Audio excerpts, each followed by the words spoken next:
This is all wrong. I shouldn't be up here. I should be back in school on the other side of the ocean. Yet you all come to us young people for hope. How dare you?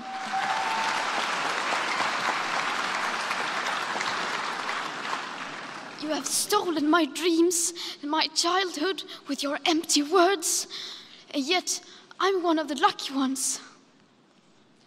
People are suffering, people are dying, entire ecosystems are collapsing. We are in the beginning of a mass extinction, and all you can talk about is money and fairy tales of eternal economic growth. How dare you?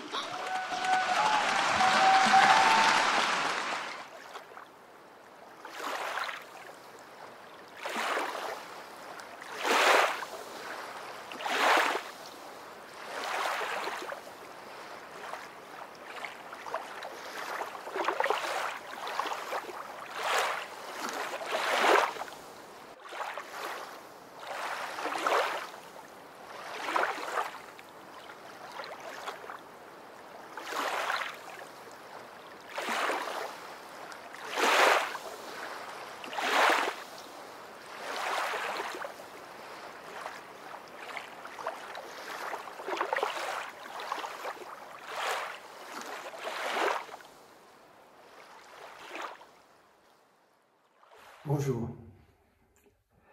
Face à l'état actuel de notre société et du monde, face à la crise écologique, je viens apporter ma petite goutte de colibri pour partager un bout d'expérience en systémie. En fait, systémie, tout ce qui est système, la famille, le transgénérationnel, la société.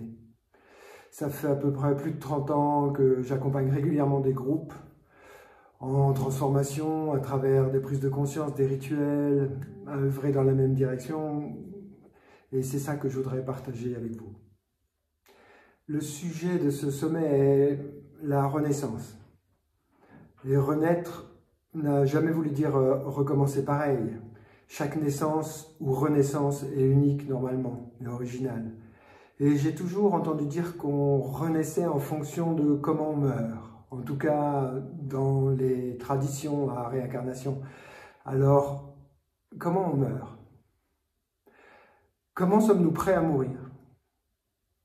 Je crois que ces questions sont de chouettes préalables à la question de comment renaître.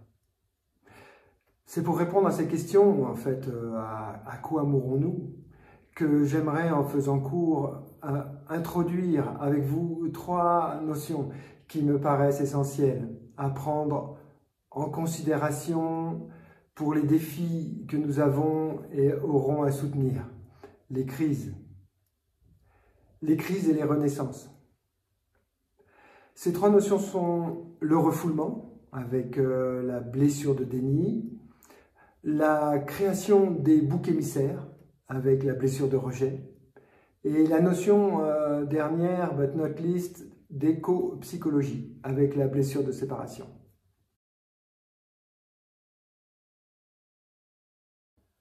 Après ces notions, une mise en pratique je vous proposerai en fait une mise en pratique dans la foulée. Parce que comme le disent les Upanishads, ce que tu ne comprendras pas avec ton corps, tu ne le comprendras nulle part ailleurs. Ce préambule étant fait, j'espère que jusque-là tout vous paraît clair. On peut commencer par le premier, le refoulement. Je parle du refoulement d'une vraie douleur que peut nous causer une crise au niveau écologique. Ce refoulement, en tout cas, entrave la renaissance, entrave la résilience. Commençons par expliquer le titre de la conférence, l'histoire du hara bleu. Le hara bleu, dit Six de Brésil, peut-être le saviez-vous en tout cas, mais je vous annonce que c'est fini, c'est récent et cette espèce est éteinte. Point final. Si ces disparitions d'espèces provoquées par l'homme se poursuivent au même rythme, les 2/3 des espèces animales auront disparu en 2100. À en croire un rapport du Millennium Ecosystem Assessment publié assez vieux en 2009 par 1360 experts internationaux pour les Nations Unies. Bon, comme caution de sérieux, c'est déjà pas mal. Qu'est-ce qu'on fait en fait? Qu'est-ce qu'on fait nous, vous qui me regardez et moi, de l'émotion que procure ce genre d'infos? Est-ce qu'on peut être assez naïf pour croire qu'il n'y a pas d'émotion qui passe quand on apprend qu'autant d'espèces disparaissent? Je suis persuadé qu'il existe systématiquement une douleur, consciente ou inconsciente, face au délabrement de notre planète. C'est en y faisant face, ou même en se faisant aider à creuser pour aller vraiment la désengourdir, que la renaissance pourra avoir lieu. L'adieu au haras bleu parle de cette douleur que nous refoulons. Je suis persuadé que nous la refoulons tous. Être humain, chacun à sa manière.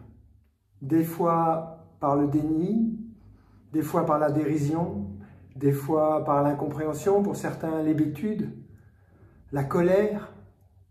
Encore une autre manière de refouler, c'est l'agressivité, la passivité, la dépression, la perte d'énergie vitale, une sorte de somnambulisme. Il y a 1001 façons de refouler cette douleur qui, d'après moi, est naturelle.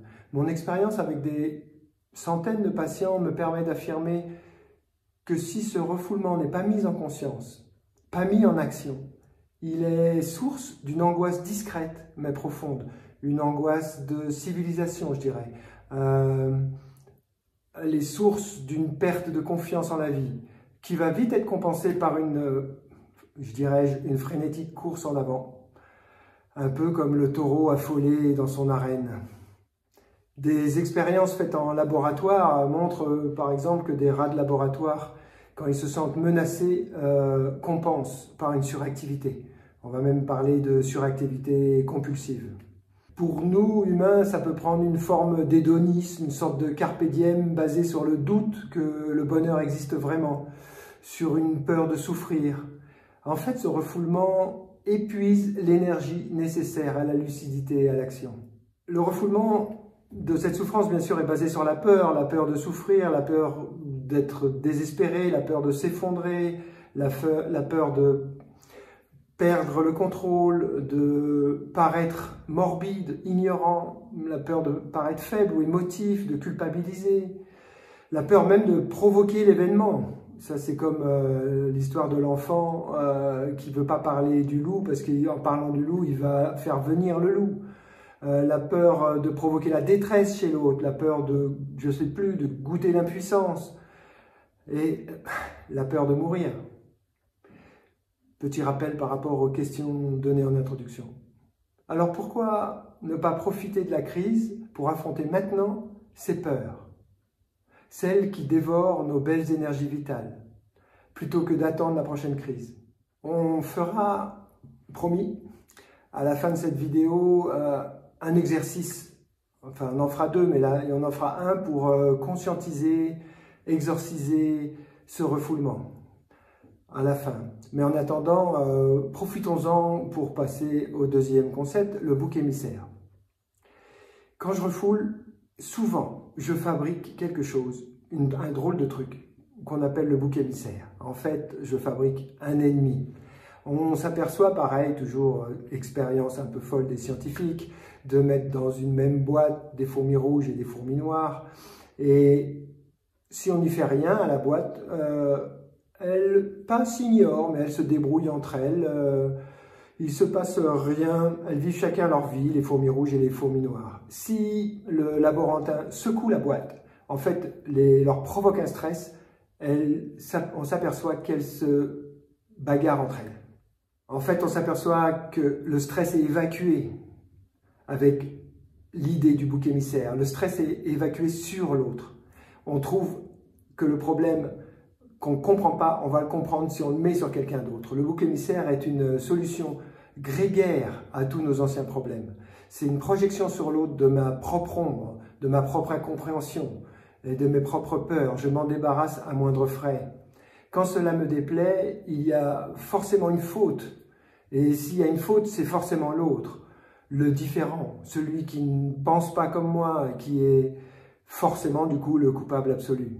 Et ces temps-ci, pour parler de crise et de renaissance et parler de ce qui se passe au niveau de l'actualité, ces temps-ci, je ne suis pas le seul à avoir vraiment remarqué que le refoulement de l'angoisse due à la crise exacerbe le rejet. Il faut à tout prix trouver un coupable, un diable, pour se défouler, donner du sens qui nous plaît, et aussi, surtout, ne pas trop sentir sa propre souffrance.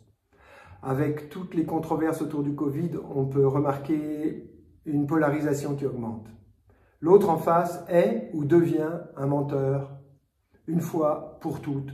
Il ne faut donc plus l'écouter, ou bien il est dénigré, nié dans sa place et son importance. On a des camps tout blancs et tout noirs. On a ceux qui ont peur contre ceux qui n'ont pas peur, ceux qui se trouvent responsables contre ceux qui trouvent irresponsables, ceux qui n'y croient pas contre ceux qui y croient, et j'en passe et des meilleurs. On est en plein principe de faire de l'autre du camp dans lequel on n'est pas des boucs émissaires. Tout en sachant pertinemment que sans dialogue, la confiance n'avance plus. Contrairement à ce qu'aimeraient croire certains dictateurs. Dans la même veine, en travaillant en constellation systémique, en groupe, on n'oublie jamais en tant que constelleur l'histoire de l'effet boomerang. Qu'est-ce que c'est l'effet boomerang? C'est très simple, on s'est aperçu que si on rejetait quelqu'un, aussi bien dans son arbre généalogique, aussi bien dans son histoire, aussi bien que dans tout système, c'est-à-dire que si par exemple j'ai une arrière-grand-mère qui était prostituée et on l'a complètement gommée de l'histoire, on n'en parle pas, elle est complètement rejetée, et ben on s'aperçoit que ça forme un fantôme. Toute personne, toute histoire rejetée est nourrie du rejet et donc a un surplus d'énergie et nous revient comme un boomerang dans les dents quelques générations plus tard. C'est vraiment le principe du fantôme. C'est vraiment le principe d'être habité par une mémoire de grands-parents, d'arrière-grands-parents.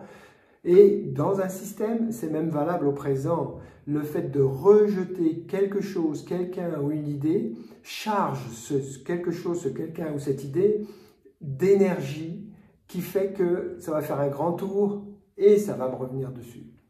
Ou moi, ou une société, ça dépend du système. Et donc ça, on ne peut pas l'oublier. Il y a vraiment un travail d'intégration et qui est tout le contraire du travail du bouc émissaire. Je crois que nos sociétés souffrent du bouc émissaire depuis la nuit des temps. Je crois que c'est une blessure en soi. C'est la blessure de rejet. Alors si vous voulez vraiment faire de la politique dans ce qu'elle a de plus noble, je vous propose d'utiliser la relation simple, droite, sincère, sans a priori. C'est une arme de paix. Si vous êtes anti-chasseur, par exemple, entrez en relation avec un chasseur, sans juger, en cherchant ce lien qui existe en souterrain entre tous les humains. C'est un lien simple, sans forcément parler de la chasse. Si vous êtes pro-migration, entrez en lien avec un anti-migration, et vice-versa. Si vous êtes pro-Macron, entrez en relation avec un anti-Macron. Faites, etc., etc.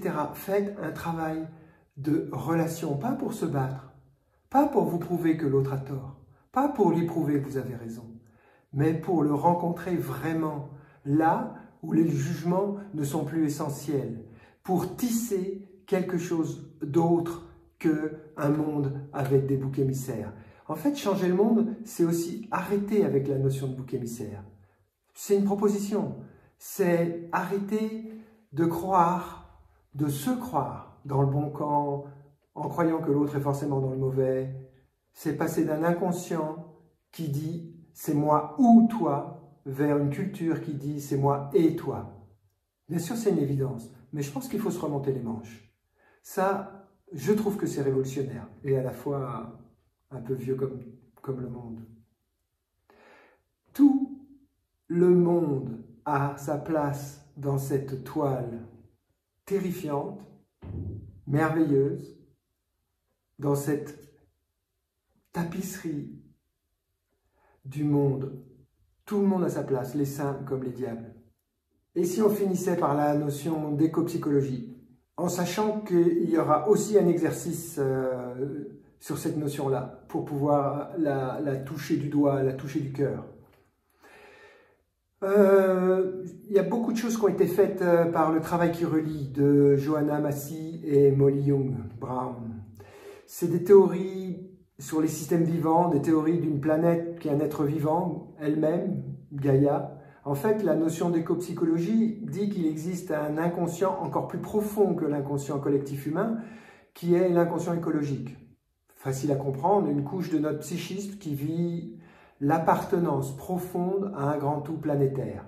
Cela dit que la croyance en soi séparée, confirmée par bien sûr certaines expériences, rend difficile de reconnaître notre souffrance pour le monde. Parce que si nous nous croyons fondamentalement séparés, on cloisonne. En chamanisme, comme en constellation, on parle de deux grands besoins de base.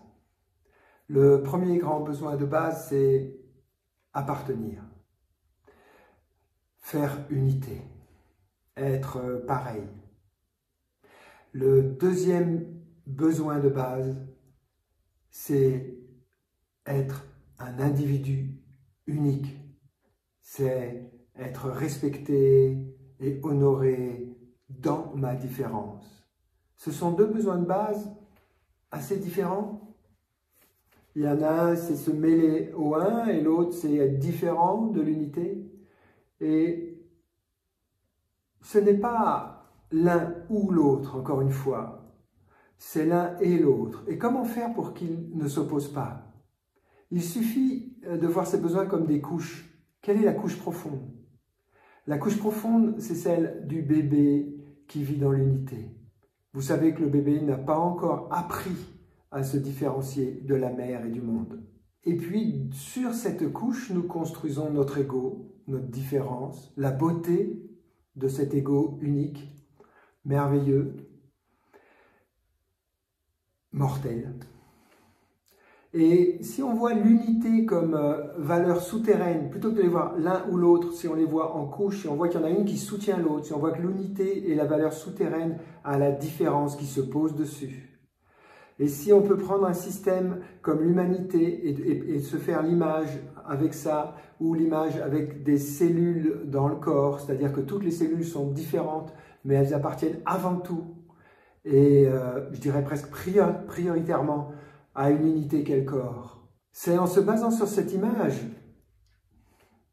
qui dit aussi que nous venons de beaucoup plus loin et beaucoup plus grand que nos parents, que nos ancêtres. Si on parle de début du monde, si on parle de Big Bang, c'est en se basant sur cette image d'unité qui soutient la différence que nous pouvons commencer à sentir ou ressentir cette notion de soi écologique.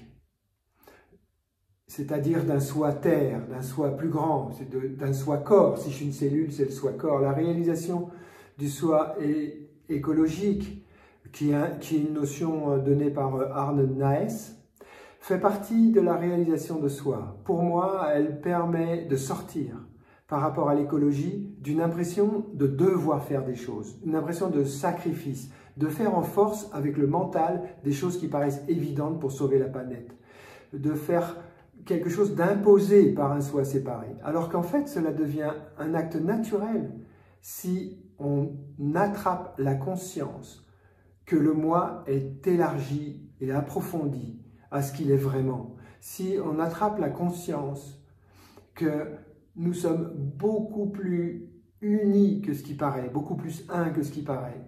Ce ne sont que une histoire de faire des expériences pour le sentir.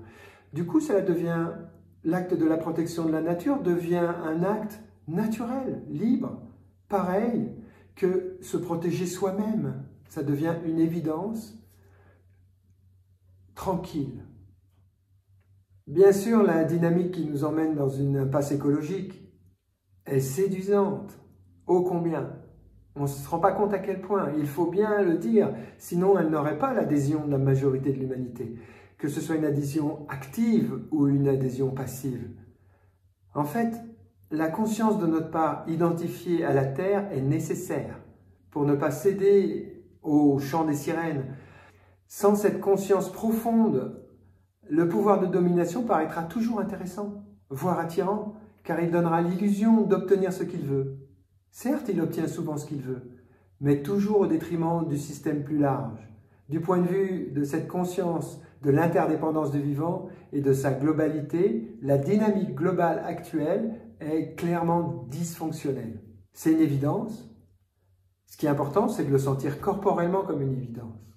Car cette prise de conscience, de mon point de vue, est un ancrage naturel qui nous permet d'agir d'un autre endroit que celui de la peur, d'agir à partir de la légitimité, à prendre soin de soi-même, un soi écologique, toujours selon l'expression de Harnaes.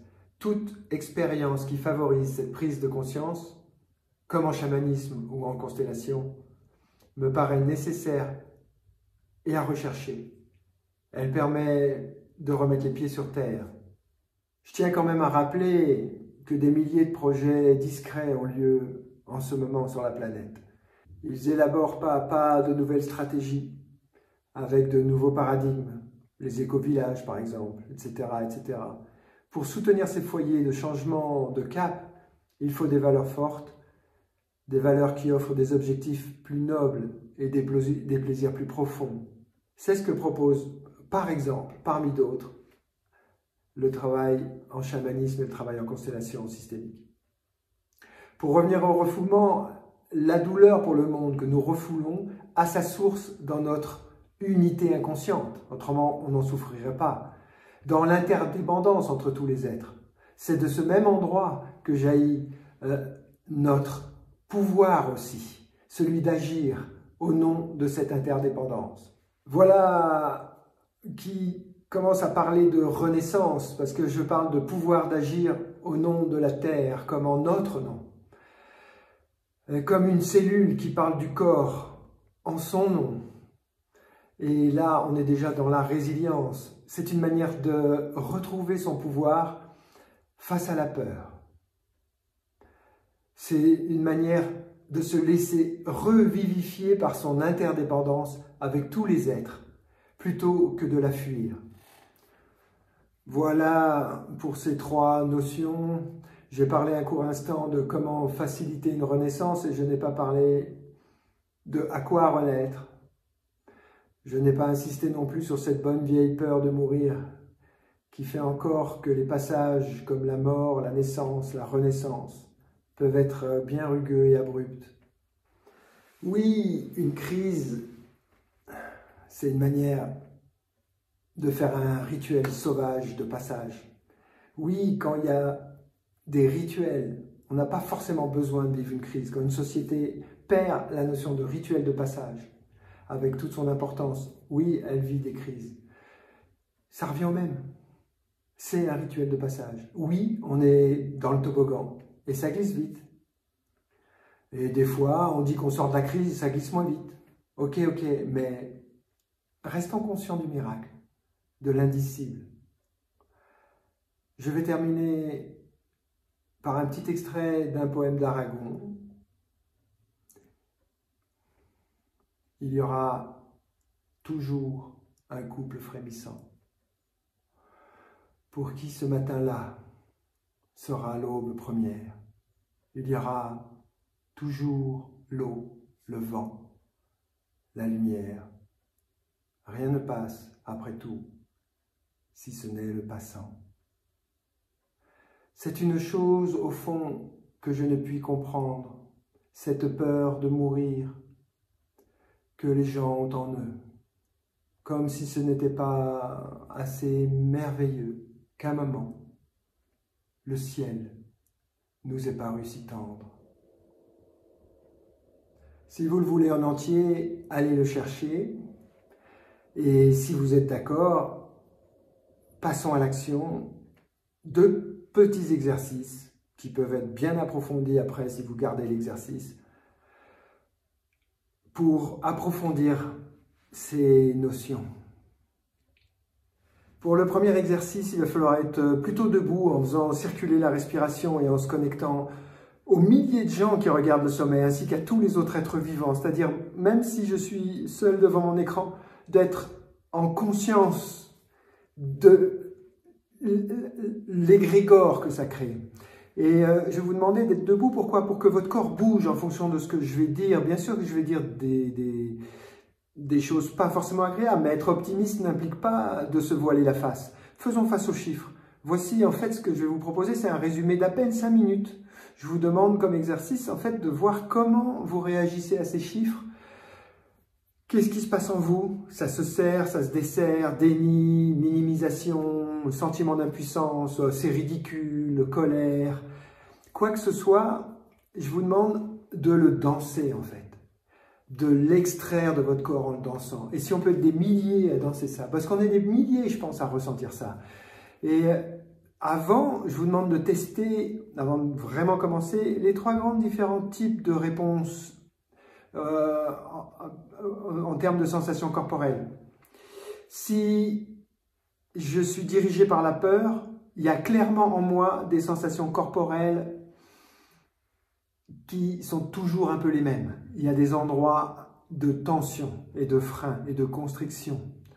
Si je suis dirigé par l'envie de participer au monde, il y a une sorte de joie d'exister qui est là. Et c'est pas pareil. Vous pouvez sentir corporellement, vous pouvez calibrer ces 2 choses-là.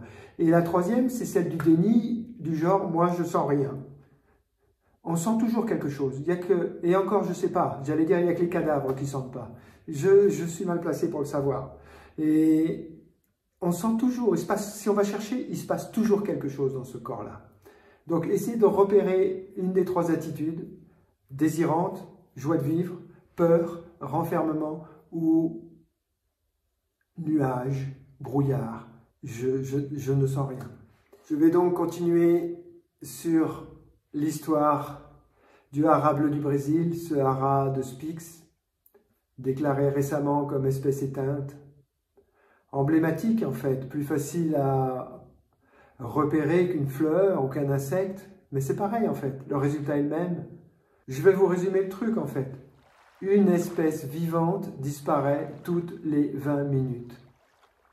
Ce qui représente un rythme de disparition 1000 fois plus important que le rythme naturel constaté lors des 10 millions d'années passées.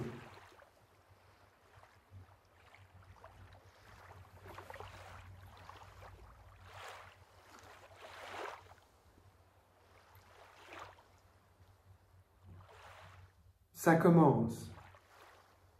Déplacez-vous.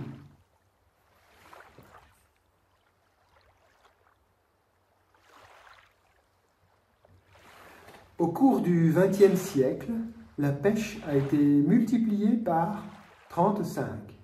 L'exploitation des terres agricoles a doublé de surface. Tous les ans, plus de 26 000 espèces, 26 280 exactement cette année, plus de 26 000 espèces disparaissent de la surface de la planète, des espèces issues de la flore et de la faune sauvage. 40% des mammifères terrestres ont perdu plus de 80% de leur aire de répartition depuis 1900. En seulement 16 années, de 1999 à 2015, 148 500 orang-outans de Bornéo ont disparu. 200 espèces de vertébrés ont disparu au cours des 100 dernières années. Sur les 27 600 espèces de vertébrés terrestres étudiées, 8 851, soit 32%, sont en déclin.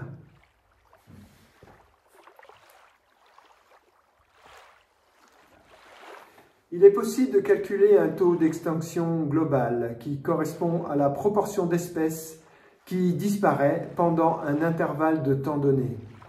Au cours des 65 derniers millions d'années, le taux d'extinction moyen a tourné autour d'une extinction par an pour 1 million d'espèces. Mais aujourd'hui, le taux de disparition d'espèces serait 100 fois supérieur. De récents travaux affirment l'extinction possible de 15% à 37% des espèces de la planète d'ici 2050 sous l'effet du réchauffement climatique. Même si ces études donnent encore lieu à des discussions, nous sommes entrés clairement dans la 6e extinction de masse de l'histoire. Je répète, nous sommes entrés avec ces chiffres, nous sommes entrés clairement, et ça ne sert à rien de se le cacher, dans la 6e extinction de masse de l'histoire. 73% des poissons pêchés dans l'Atlantique nord-ouest appartiennent à des espèces qui vivent entre 200 et 1000 mètres de profondeur, et on trouve des microplastiques dans leur estomac. 25% des mammifères, 13% des oiseaux et 41% des amphibiens seront très fortement menacés d'extinction dans un futur proche. Lors des 500 dernières années, l'activité humaine aurait été responsable de l'extinction de 834 espèces. Le nombre total d'espèces menacées d'extinction a augmenté de 5205 à 23 250 depuis 1996. Merci de votre vraie attention, d'avoir écouté avec votre cœur. Merci d'avoir dansé ce que ça faisait à votre cœur.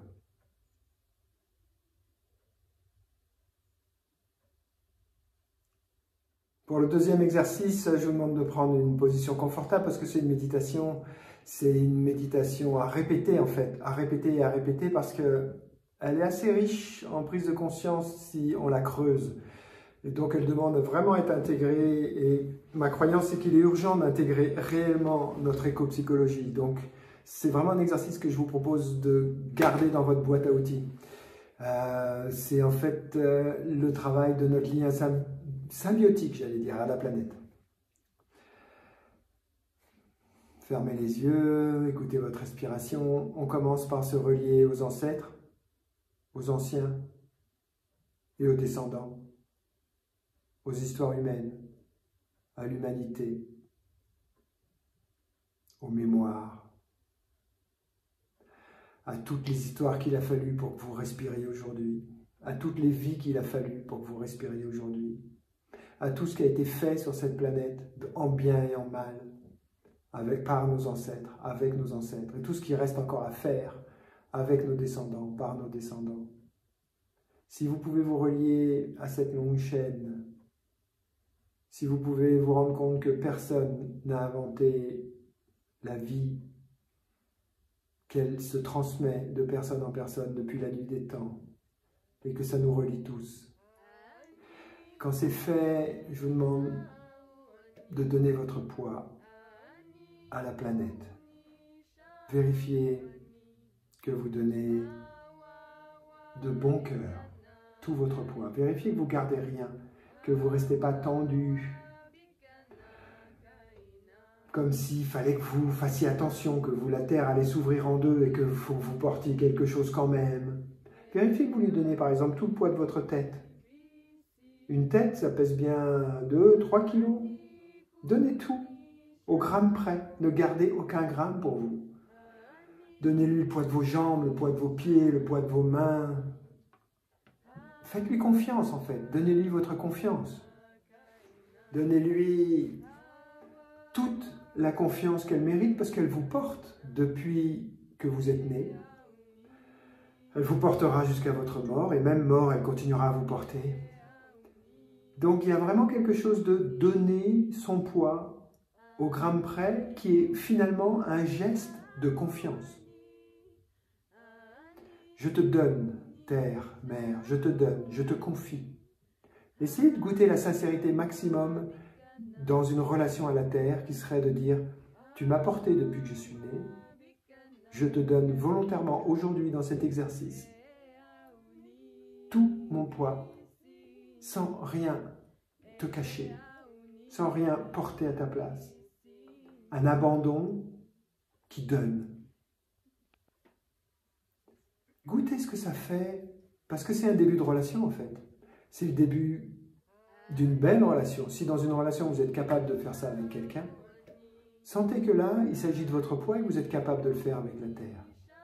Et prenez le temps qu'il vous faut, mais quand vous arriverez à sentir cette confiance de lâcher prise, d'arrêter de porter à la place, quand vous sentirez ça, ça peut être intéressant d'inverser la question. Que vous répond la terre à ce don? Est-ce qu'on peut avoir la prise de conscience de que fait la terre quand je fais ça? En fait, ça peut m'aider à prendre conscience que ce que j'appelle mon poids, en fait, les scientifiques appellent ça la gravité, la pesanteur. Qu'est-ce que c'est? C'est une force qu'exerce la planète sur nos cellules. Aucune de nos cellules ne s'envole. Elles sont toutes tenues par cette grosse masse, cette présence énorme qu'est cette Terre. Changez de vision.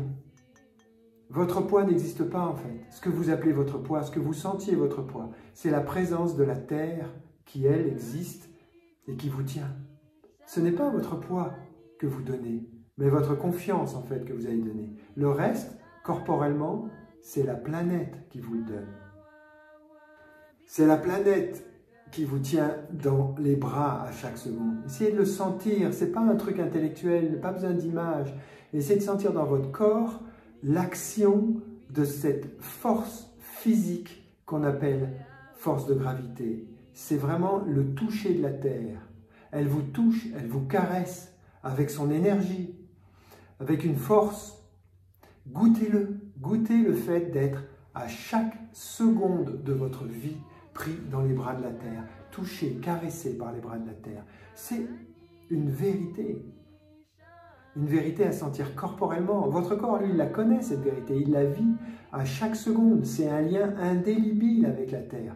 Quoi que vous fassiez, vous êtes liés dans la même force de la naissance à la mort. Lâchez prise. Terre, je viens de toi et je retournerai vers toi. Je suis un bout de toi. Je suis partie de toi. Je suis soutenu par toi. Je suis toi. Je te sens. Je suis corps terre.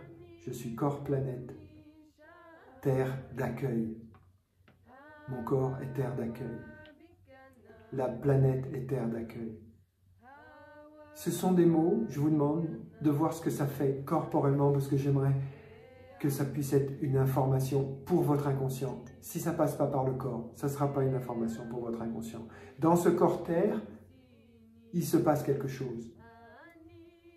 Certains auront peut-être déjà remarqué que le ciel rentre par la respiration et par les pores de la peau.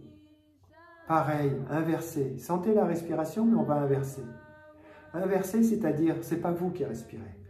Lâchez la commande et vous verrez, peut-être, que c'est le ciel qui vous respire et pas vous qui respirez le ciel. Laissez-vous être respiré. Quand vous croyez jusque-là inspirer, en fait, c'est le ciel qui vous souffle dans les narines ou dans la bouche. Prenez conscience de cette intimité du ciel qui vient vous souffler dans les poumons. Et quand je crois expirer, c'est le ciel qui inspire et qui me vide les poumons en inspirant mon air. En fait, c'est un baiser avec le ciel perpétuel, un échange perpétuel. Prenez conscience pendant que vous le vivez dans votre corps que c'est un lieu d'échange invisible entre tout ce qui respire. L'air, c'est le messager du partage. Il informe votre terre, votre corps, et il informe des milliers et des milliers de poumons sur cette planète. Il informe le peuple des arbres. Il fait des échanges intimes avec tout ce qui respire sur cette planète. Quand vous inspirez, vous êtes à le réceptacle de toutes ces informations du monde entier. Peut-être que vous inspirez l'air respiré par un Japonais, par un arbre d'Afrique. Et quand vous expirez, vous envoyez votre information dans le monde. En respirant, prenez conscience de cette unité-là. Prenez conscience de cette terre d'échange, en fait. Prenez conscience de l'interdépendance à travers la respiration. Vous êtes l'endroit exact où le ciel et la terre se rencontrent. L'air rentre dans le corps terre que vous avez et sort. Ils font l'amour. C'est une vague perpétuelle, un aller et un retour. Tant que vous êtes en vie, ce miracle sur pattes que vous êtes, a lieu la rencontre du Père ciel et de la Mère terre en vous. Le ciel ensemence d'informations ma terre. Quand il sort, il va informer les autres, tous ceux qui respirent de mon existence. Je vous demande de nourrir cette sensation, cette expérience, pour la mettre en conscience dans le quotidien. Je vous demande de nourrir cette sensation d'interdépendance à travers la gravité, à travers la respiration, et de l'amener en conscience à chaque fois que c'est possible pour vous dans votre quotidien. Voilà pour le deuxième exercice que je vous proposerai bien de prendre comme habitude. Je vous souhaite une belle année 2021, quoi qu'il arrive, quelles que soient les crises et les renaissances. Je vous souhaite le meilleur. Je nous souhaite le meilleur. Merci pour votre écoute.